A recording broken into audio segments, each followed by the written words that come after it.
How old is this one? So how do you clean or how do you maintain? But this thing can move very fast. Let me ask, if it spits on your skin, then does not let go after bite. It's so small. I thought the ones I've seen are big.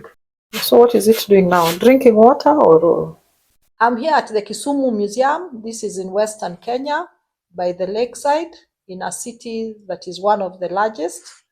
And I will be taking you around with me as I go around Kisumu Museum. Accompanying me on this tour is a very able gentleman. His name is Fred. He will be showing us some of the areas since he works here. And whenever you come to Kisumu, please look out for Fred at the Kisumu Museum. We are going to start our tour for today by visiting the live specimens. Welcome. This is our crocodile pen, where the species freshwater Nile crocodiles that scientific name called them the crocodiles niloticus laurenti. Well, long name. Yeah, so the ones that live in freshwater. Crocodiles, we have, these are female, we have a male at that end, so the difference, I can check the body color. For the females are darker, for males are brighter, and the body size, males are always bigger than the females. Yes. Lifespan different as well. In the wild, around 40 years and above, but under captivity, there's around 80 to 100 years. They're being fed, that is once in a week. Once in a week? Yes. Under captivity, crocodiles are carnivorous, and as well they're homodons. Okay. So when I say the homodons, they only have canines. Or canines. So homodons are animals that have one species of and kind of species of teeth. How old is this one? This is around 42 years old. How many kilos of meat do you feed them now? Around 6 kgs. Once a week? Yeah, that's enough. So how do you clean or how do you maintain? Or how do you control? You drain the water from outside. You know? Once the water is drained, it will move to that shade. Or if it does not move, that's the only time you're allowed to trigger it. True? So that you trigger it. So somebody gets in here. While triggering it, you have to do it while you are outside so that it moves to the shade. Yeah? That's the main point, to take it to the shade so that it moves to that shade. Then you open the door, get in and do the cleaning. There's the water. But it can come after you. You keep watch. It is a risk. So you have to keep watch. Crocodile use something called psychology. Yes, it waits for you so that your mind gets of what is happening. Yes, that's when it will come. But when you keep at watch, like you see, clean as you watch it. But when you see it coming, obviously you have to move out. You can't wait for it. But this thing can move very fast. While in water, not on land. Okay. Yes. And is it one person who cleans or two so that one can rescue? Okay. One can rescue the other. Yes, one can rescue the other, or one can stand there checking at the movement. Like today, is there gentleman is over there. He was doing it alone. So you just keep what I want to get in. You want to agree on it. That you keep watching. There's nothing like witchcraft here or this person is using. You just keeping watching at it. If it is coming that you see it aggressive coming, you can't wait. You have to move and run for your safety, and maybe come later. And how old is this male? This is around 43. Also almost to the same age. Yeah. This is our tortoise pen. Yes. We have 3 species of the tortoise. We have these ones, the bigger number with the rough shells. Those are called the leopard tortoise. Then we also have the hinchback tortoise. I don't see one here, hiding over there. Then we have the marsh terrapins. Those ones inside the water. What is the lifespan? The lifespan depends. When we talk of in the wild, they live that long. They can go up to 40 years. But other captivity like these ones, they can go up to over 100 years. Yes. Where are the small? These ones, they're so small. Look at these ones here. These ones are here. And they fight the different types. They just fight across the species. You know, everything that is alive, they have to fight. So they fight, but not as frequently. Like about how old are these small ones? These very Some small. are months old, some are years old. So that means they also grow so slowly. The growth rate is very slow. Okay. Like you see these small ones, these ones are around 2 months old. So 2 months. My, they're so small. They can actually get lost in the bush. Yeah. Welcome to our slave park, where we house so many species of snakes, live species of live snakes. Okay. We have a chart here that brings snake. It is over there. This one distribution is in Balingo area. Of type of food, these ones they just do small mammals, like what we give here is small chameleons or frogs. Snakes just swallow the food, like they bite it, and the venom is what kills the food, and they swallow it. So these are poisonous snake. This one is a venomous snake with a very mild venom. Okay. The venom does not affect human beings mostly. Over there is the cobras. These are forest cobra. One of the very aggressive snakes. Distribution of that's Western Kenya and Kakamega forest. They have a venom that is called neurotoxic. That one goes to your nervous system. That is major part is the brain and the spinal cord. Okay. Yes. And next we have brown speaking cobra distribution that is Rift Valley in dry areas. Food we have rodents, frogs, small mammals, birds. So as per the museum, we provide things like the chicks. Mm-hmm. Yes.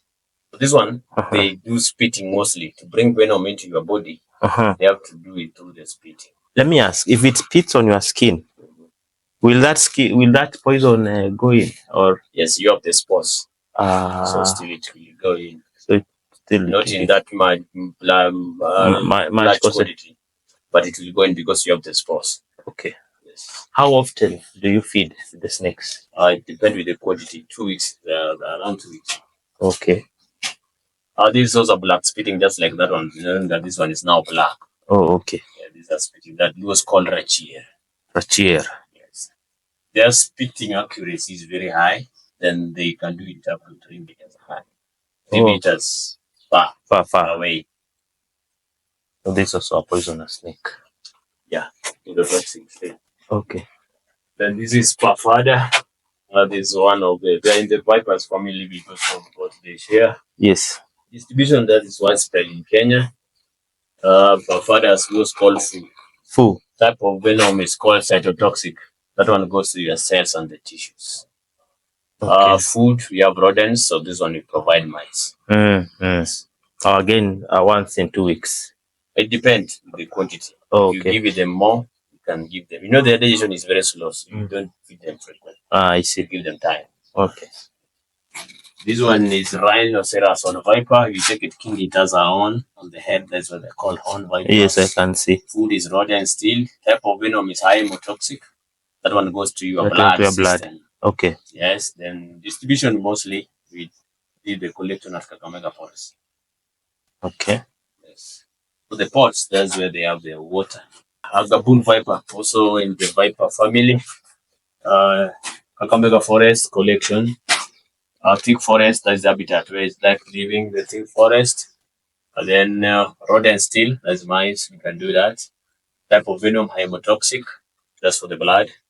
Then does not let go after bite. It bites you, it stays there because of the long fangs. That's approximately 2 inches. This is the black mamba. One of the most deadliest snakes. Yes, that people can recognize.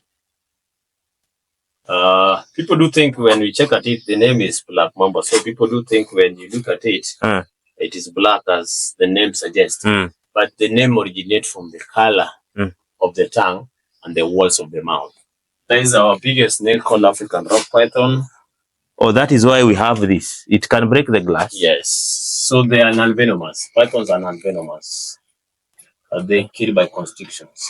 They are constrictors. Cousins of the anaconda. Welcome to our freshwater aquarium. Okay. That has a variety of live fish species collected from Lake Victoria. That's the lake in western region part of Kenya. We have English name and the scientific name. So it was called Sile. Edibu. This is Kamongo. Is it alive? Yes, all of them are alive. Kamongo is catfish. No, Kamongo is the Nile perch. common name is mudfish or mudfish. But when you come to the right name is lungfish. So we have the spotted lungfish and the marble lungfish. And the reason why they call them lungfish is when they hatch, they just have the gills to breathe. But as they continue growing, they have to develop some lungs. So does it mean if I get this out of water, it will not die? It will die, but it will survive for some time. Okay, yes. And this is edible. It's food. Yeah, that's edible. So it's a lungfish or lungfish. Kamongo. Kamongo. So catfish is this one that was called mumi. Mummy. Yes, it has the whiskers just like that sort of the cats. I see. Catfish. Mumi. Mu? Mumi. Because of the, that's what you call the whiskers like the cat. Yes. We have the electric eels and the spiny eels. These ones are eels. Where are they? I can't see them. See something here like a snake. Are these living specimens? Yes. Yeah. So it's hiding. Yes. Camouflaged. This is Victoria Labelle. So what is it doing now? Drinking water or? That's part of breathing. They drink water as it comes out from the gills. Oh, okay. These are tilapia. So, Gege. Which Gege. one? Here, this one. but it's so small. I thought the ones I've seen are big. Yeah, they're small. It is just growing. This is a lungfish or lungfish. Kamongo. Kamongo. So what is Nile perch? Boda. Buta. Oh, me, I grew up thinking that Kamongo is the same as boot. Nini? Catfish. Catfish. Mu? Because of the, that's what you call the whiskers like the cat. Yes. So thank you very much for hanging out with me at the Kisumu Museum as we visited the live specimens in this very good museum. Thank you, Fred, for taking us around. And please, my viewer, come back for the next video where we'll be taking you to a different section of the museum. See you then.